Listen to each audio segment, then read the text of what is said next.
Continuando con la materia de introducción al estudio del derecho, vamos a ver lo que es el patrimonio. El patrimonio es el conjunto de bienes, derechos y obligaciones de una persona, los pecunios o morales, que forman una universalidad de derecho.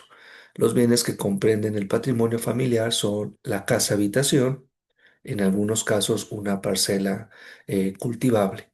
¿De acuerdo? La constitución del patrimonio de familia no transmite la propiedad de los bienes que lo forman a los miembros de la familia beneficiaria. Solo da derecho a disfrutar de esos bienes. Los bienes afectos al patrimonio de familia son inalienables y no estarán sujetos a ningún gravamen. No se pueden, no te los pueden quitar, son parte de ti, inalienables, entonces no pueden ser bajo ningún contexto sujetos a ningún gravamen. El valor máximo de los bienes afectados al patrimonio familiar será el equivalente a 10.000 veces el salario mínimo general diario, vigente en la zona de ubicación de los inmuebles al momento de constituirse. ¿De acuerdo? Pasamos al estado civil. El estado civil es de una persona, es una relación jurídica de tal modo inherente a la persona que no puede cederse ni transmitirse, por lo que las cuestiones que ellas se refieren pueden ser objeto de compromiso o transacción. El estado civil de las personas solo se comprueba con las constancias relativas del registro civil. Ningún documento ni medio de prueba es admisible para comprobar el estado civil, salvo los casos expresamente expuestos por la ley. La nacionalidad, como ya lo hemos mencionado, la nacionalidad es un vínculo jurídico que liga a una persona con la nación a la que pertenece.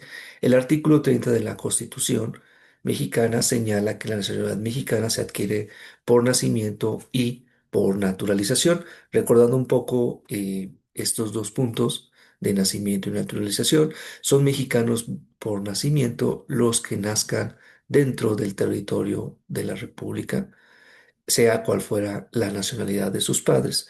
El segundo supuesto nos dice que los que nazcan en el extranjero, hijos de padres mexicanos nacidos en el territorio nacional, de padre mexicano o de madre mexicana nacido en territorio nacional. El tercer supuesto nos menciona que los que nazcan en el extranjero, hijos de padres mexicanos por naturalización, de padre mexicana o de madre mexicana por naturalización. ¿De acuerdo?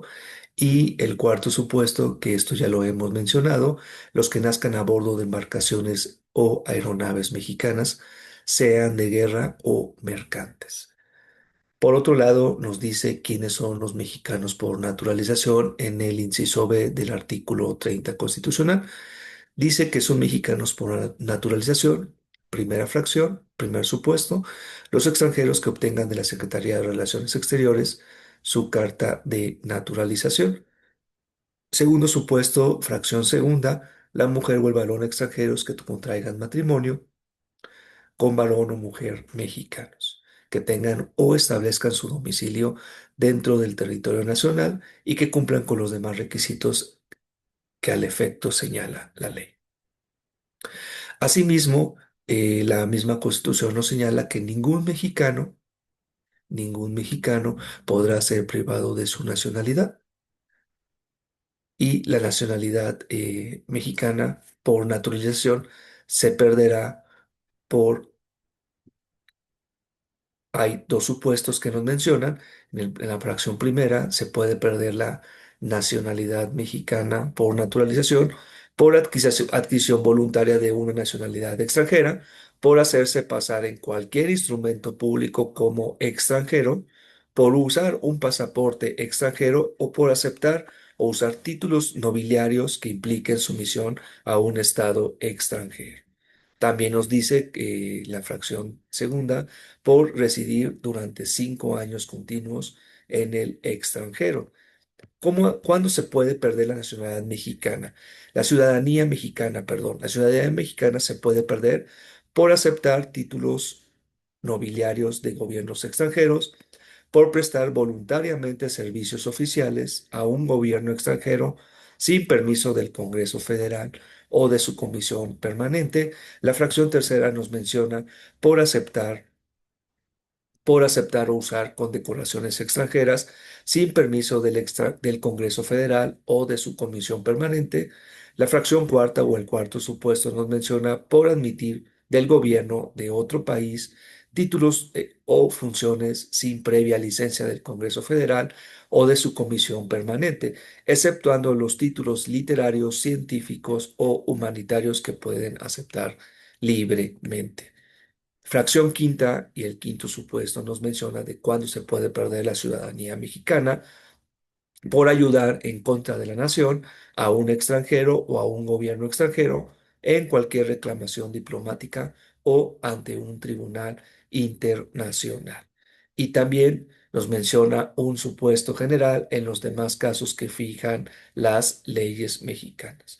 De acuerdo, en el caso de las fracciones segunda a la cuarta de este numerario, el Congreso de la Unión establecerá en la ley reglamentaria respectiva los casos de excepción en los cuales los permisos y licencias se entenderán otorgados una vez transcurrido el plazo que la propia ley señale, con la sola presentación de la solicitud del interesado. ¿De acuerdo? Entonces, vemos que la nacionalidad mexicana por nacimiento nunca se puede perder, por naturalización de los extranjeros. Hay casos que la misma ley los menciona y lo único que podríamos perder en algún momento determinado sería la ciudadanía, recordando que la ciudadanía la tenemos cuando cumplimos la mayoría de edad. ¿De acuerdo? Ahora, el ser humano nace libre y por tanto su derecho a vivir libre no es el regalo de ninguna autoridad, sino es una consecuencia lógica de su propia naturaleza. La Constitución Política de los Estados Unidos Mexicanos protege la garantía de libertad en el artículo primero y señala que está prohibida la esclavitud en los Estados Unidos mexicanos. Los esclavos del extranjero que entren al territorio nacional alcanzan por el solo hecho su libertad y la protección de las leyes. La palabra libertad tiene diversas acepciones. En sentido amplio se habla de la libertad como la ausencia de obstáculos para el movimiento de un ser. En sentido jurídico, la libertad es la posibilidad de actuar conforme a la ley. El ámbito de la libertad jurídica comprende obrar para cumplir las obligaciones, no hacer lo prohibido y hacer o no hacer lo que no está ni prohibido ni mandado. Si bien es cierto que como seres humanos tenemos derechos irrenunciables derivados de la razón humana y que deben ser tomados en cuenta en todo tiempo y en toda época por el mismo Estado, finalmente en este el que los limita y establece sus modalidades en cada tipo de derecho. Por lo tanto, el derecho de libertad en sentido jurídico es un derecho subjetivo público. ¿De acuerdo? Entonces, esto es lo que nos manifiesta la misma ley. En la época primitiva correspondía a la particular facultad de defender su derecho en repeler los ataques dirigidos contra las mismas organizaciones sociales o contra las mismas personas, contra las mismas personas. ¿De acuerdo?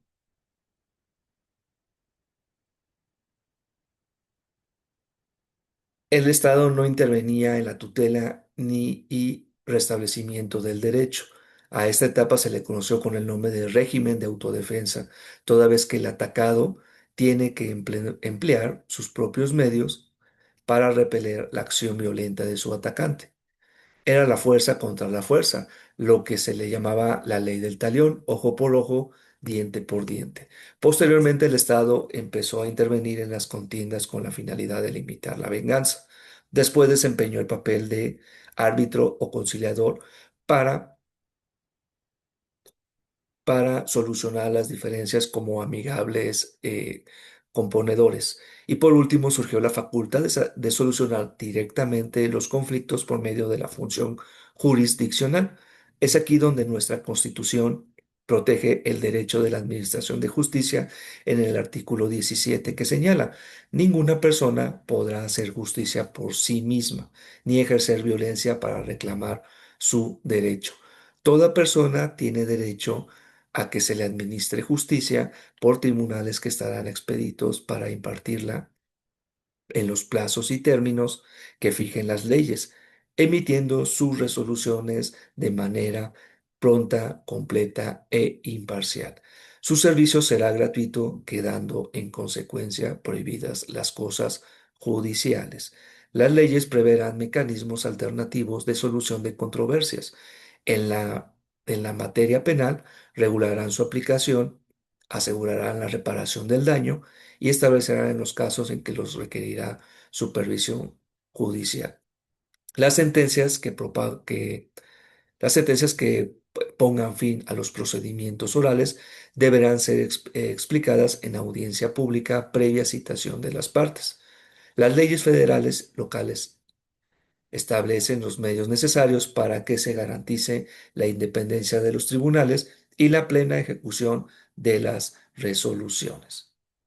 La Federación, los estados y la Ciudad de México garantizan la existencia de un servicio de defensoría pública de calidad para la población y aseguran las condiciones para un servicio profesional de carrera para los defensores. Las percepciones de los defensores no podrán ser inferiores a las que correspondan a los agentes del Ministerio Público. Nadie puede ser aprisionado por deudas de carácter puramente civil.